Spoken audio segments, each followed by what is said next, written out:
छोटे बाल गोपाल परिकर को लेकर भगवान घूमने के लिए वन में गए। एक भयंकर गिरगिट को देखा। गिरगिट को देखते ही उनके ग्वाल बालों ने कहा, लाला आज तक मैंने इतना भयंकर इतना बड़ा गिरगिट नहीं देखा।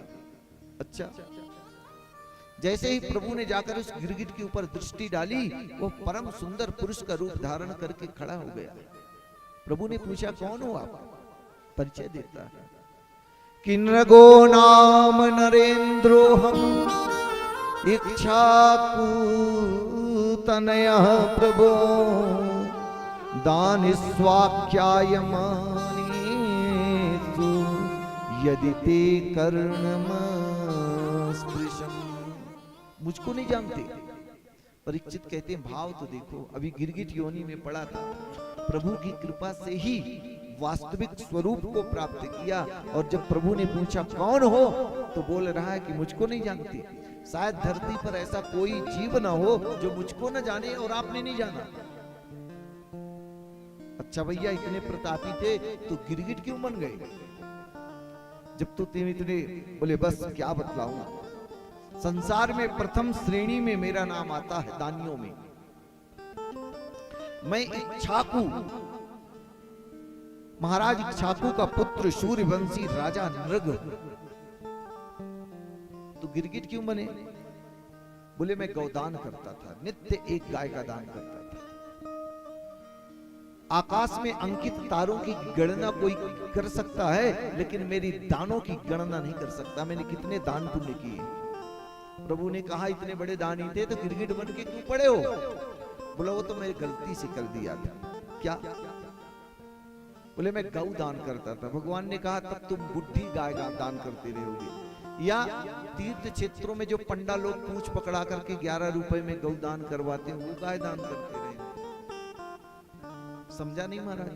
बोले हाँ, आप इतनी बड़ी बड़ी फैक्ट्रियां चलाते हो, आप इतना सुंदर व्यापार करते हो, इतने पढ़े लिखे हो, और किसी तीर्थ में जाते हो तो वहां पंडा क्या कहते हैं, गौदान कर लो। गौदान करने के लिए आप तैयार हो जाते हैं। कितने में? 101 रुपए में, 11 रुपए में। अरे आप सोचो, अपनी बुद्धि लगा के 101 रुपए में दूध नहीं मिलता 1 लीटर, गाय कहां से मिलेगी? और हम जाके पूंछ पकड़ करके और गौदान कर दिए, और ऐसी गौदान करने वाली भी गिरगिट बनती। ऐसा काम कभी मत करो। आप समझते हो, जानते हो, मत करो ना। कोई थोड़ी कहता है कि गौदान ही करो। आप जाकर के 101 रुपए 501 रुपए की जो घाट पे गंगा को साक्षी रखते हुए, यमुना को साक्षी रखते हुए गौ का दान बड़े अहंकार से समन्वित होकर के अपने 5 पुस्तों का नाम लेकर के गौदान करते हो, अपना तो अनहित करते ही हो। वो जो आपके पूर्वज किसी कारण से गए हैं स्वर्ग, उनको भी नीचे लाके पटकते। इसीलिए ऐसा गौदान, ऐसा दान कभी भी मत करो। आपकी जितनी सामर्थ्यता है, प्रभु ने जितना पौरुष दिया है, जितना बल दिया है, उसी के अनुसार ही गौदान करिए। भगवान ने कहा तो बुद्धि गाय दान करता रहा होगा, या गोमूत्र गोबर देने वाली गाय दान करता रहा होगा? बोले ना, न बुद्धि देता था, दुग्ध देने वाले। पयस्वनी तरुणी शीला रूप गुणो प्रपन्ना कपिला हेम श्रृंगी न्यायार्जिता रूप्य कुरासवस्ता दुकूल माला भरणा ददावहम।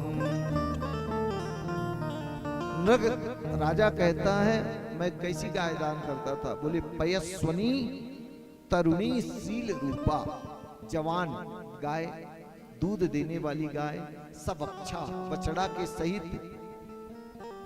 तो भगवान ने कहा 2 नंबर की कमाई वाले ना, पैसे से नहीं करता था मैं, न्याय अर्जिता, न्याय पूर्वक जो धन अर्जित करता था, उसी धन से मैं गाय का दान करता था। फिर कैसे बन गया तू भाई? गिरगिट कैसे बना?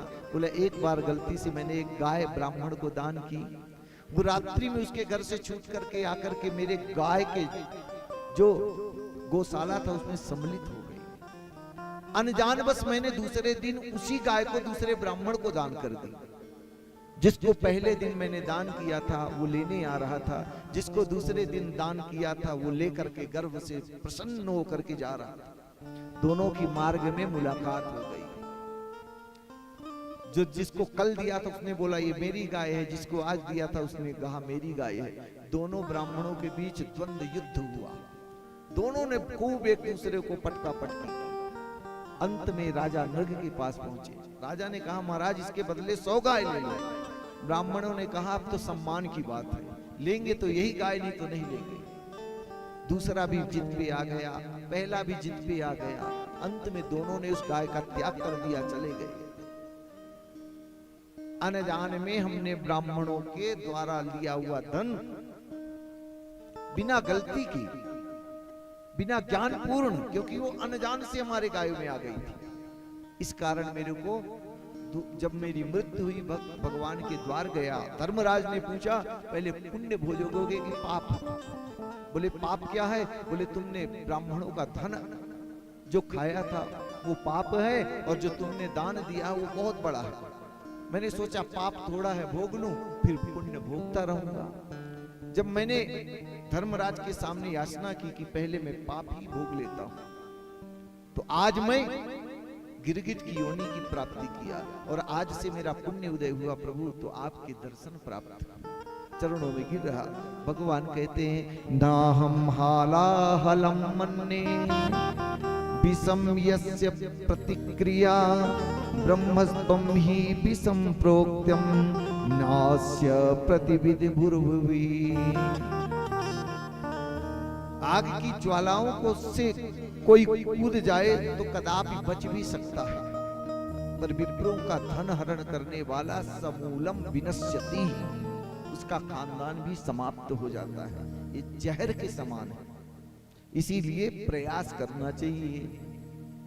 तो अनजाने में उनके हाथ से ये पाप हुआ तो उनको गिरगिट योनि प्राप्त करनी पड़ी। तो जो जानबूझ करके